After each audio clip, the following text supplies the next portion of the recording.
Hi, I'm Sevdaliza, and today I'm going to be answering questions from the daily mailbag. Okay, let's see what we have today. This first one, let's do this one. It's very cute. How the f am I going to open this with my nails? Your new album is called Heroina. What does Heroina mean to you? That's very simple. Heroina for me is the embodiment of the female hero and goddess within. And I feel like every person has this hero within. For me, Heroina was about discovering the inner hero. And she was there for me when I needed the most, when I was like, in the lowest period, postpartum, figuring out my shit, as we do.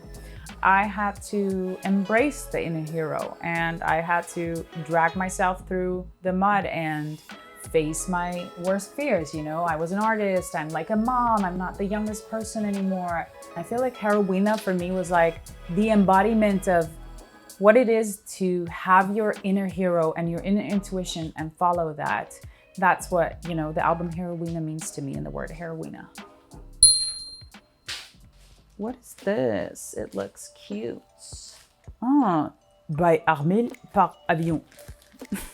Sorry, French people. You fled the war in Iran as a young girl. How did you adapt to a new life in the Netherlands? Well, do you want the nice answer or the real answer? Well, the first years of my life, I got bullied a lot. And it was because we were the first refugees that were placed into this small city.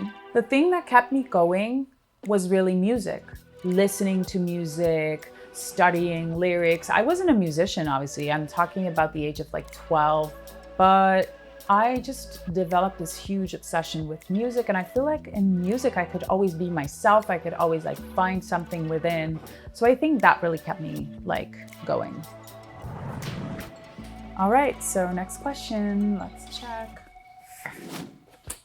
What did you want to be before you realized you wanted to be a singer?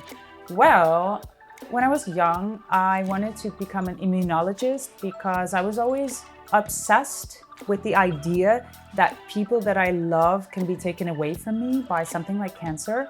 So I became obsessed with the idea of curing them. So that's something before I became a singer, which is something very different. But I discovered actually that music can heal cells. So I do think that music has healing properties. So I think there is some,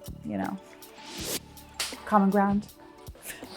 Which one looks cute? This one.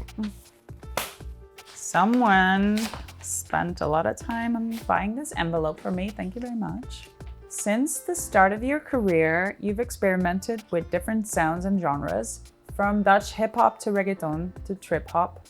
What motivates you to experiment with new sounds?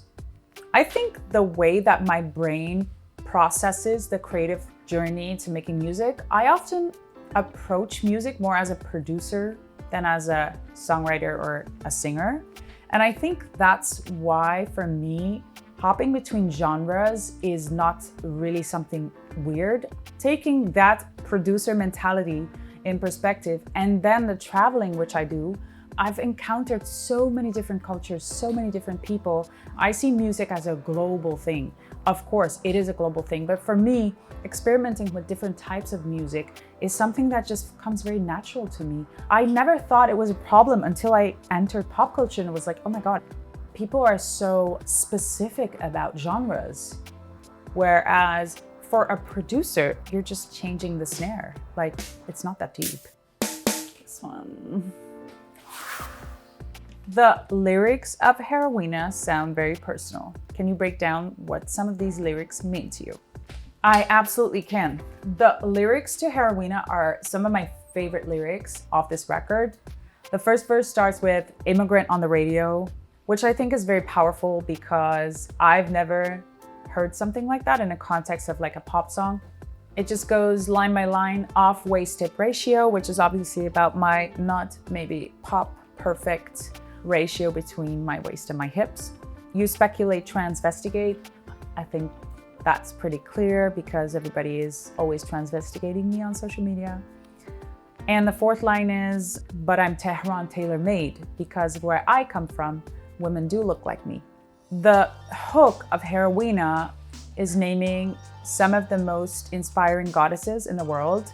Anahita, which is the Persian goddess of water and fertility. Anahita, Saraswati, Maya Devi, Mama Kila. So I'm naming all the goddesses. It's really a goddess anthem. That is a recurring theme in my music, is the empowering message that I want to send out to all oppressed people in the world. And this was like a bad anthem that had that energy. The way I open this is like, it's very a neurodivergent way of opening things. They told me it's a neurodivergent trait. I mean, what do they know about a girl's life, right? What's the craziest health hack you've ever tried? I once did something where they were mixing my blood with oxygen and then re-injecting it in my body. That was kind of wild. It's called ozone therapy. I've done NED+. That's insane. Like, you literally feel like you're dying and you want to throw up, and they keep telling you it's really good for you, it's really good for you. I don't know what in the world these biohack people have come up with. I do a lot. I've done a lot of crazy shit. I have tried hormone therapy, injections, IVs. I've experimented a lot, and yeah. I like to hack my health, unfortunately, because I have an autoimmune condition. I struggle with chronic pain and I have a lot of inflammation flare-ups. So I think my whole experimentation with like biohacking came from the need to not be in pain. I just wish that we lived in a world where health and healthcare was accessible to everyone. Next question. I'm really excited for this because I cannot even remember the last time I opened up a letter. What is this? I think the answer is 4. Next. That's a nice color. Bordeaux. You've been making music for over a decade. Describe for us what it takes to last in music. You know, I think reinvention is very important.